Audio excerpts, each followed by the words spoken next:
ফের ট্রলি ব্যাগে দেহ, কুমারটুলির পর ঘোলায় ট্রলিতে দেহ। ঘোলায় কল্যাণী এক্সপ্রেসওয়ের ধারে ক্যাবে মিলল দেহ। গাড়ির ডিকিতে থাকা ট্রলি ব্যাগে ব্যবসায়ীর দেহ উদ্ধার।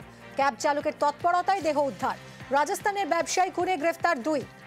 কথা বলবো সুবীর আমাদের প্রতিনিধির সঙ্গে। সুবীর, ইতিমধ্যেই দুজনকেই গ্রেফতার করেছে পুলিশ। এদের জেরা করে আর কি কি তথ্য উঠে আসছে? খুনের মোটিভ কি, কখন খুন করা হয়েছিল?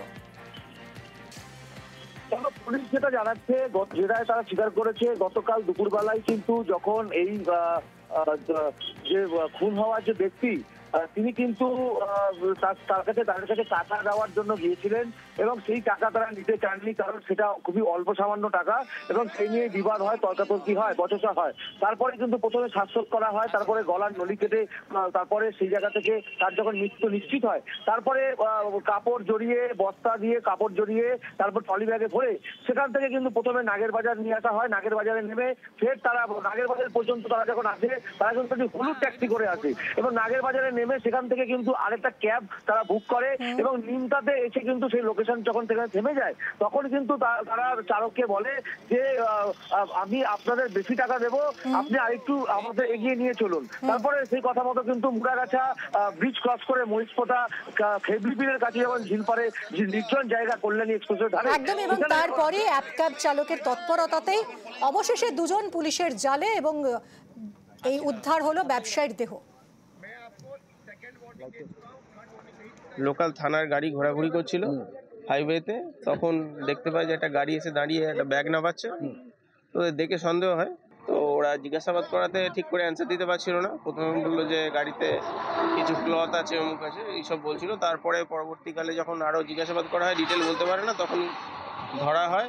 বাঁধা অবস্থায় ছিল বলটা, মুখও বাঁধা অবস্থায় ছিল, সেলো টেপ দিয়ে আটকানো ছিল, মুখ হাত পা আটকানো ছিল।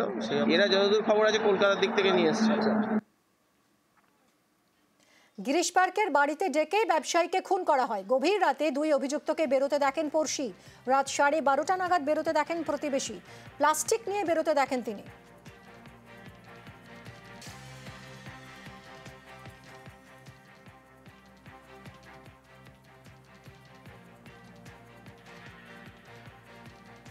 কি বেরোলো, ওরা আমি যে ময়লা ফেলে, হয়তো ময়লা ফেলতে গেছে খেয়ে দিয়ে। হ্যাঁ, ওই 12টা 12:30। কি নিয়ে বেরিয়েছিল? প্লাস্টিক, বড় প্লাস্টিক ছিল হাতে, এই যেরকম নর্মাল প্লাস্টিক থাকে ওরকম। ট্রলি ফলি দেখেছিল? না না, এবার আমি এখানে বাসন মাজি, দেখছি বেরোচ্ছে, ঢুকছে, আমি ময়লা ফেলতে হয়তো যাচ্ছে। ওরা তো যায় রাত পর্যন্ত, খেতেও যায়। 12টা 12:30 নাগাদ দেখলেন প্লাস্টিক নিয়ে বেরোচ্ছে? হ্যাঁ, একাই বেরোচ্ছে। গিরিশ পার্কের বাড়িতে থাকতেন ধৃত 2 রাজস্থানী। কৃষ্ণপাল, কিরণ সিং ভাড়াটে ছিলেন না বলে দাবি করেছেন গিরিশ পার্কের বাড়ির মালিক। 9 মাস আগে রমেশ প্রজাপতিকে ভাড়া দেন তিনি, এরকমই দাবি করেছেন। বাড়ি ভাড়া নেওয়া রমেশ ও রাজস্থানের বাসিন্দা।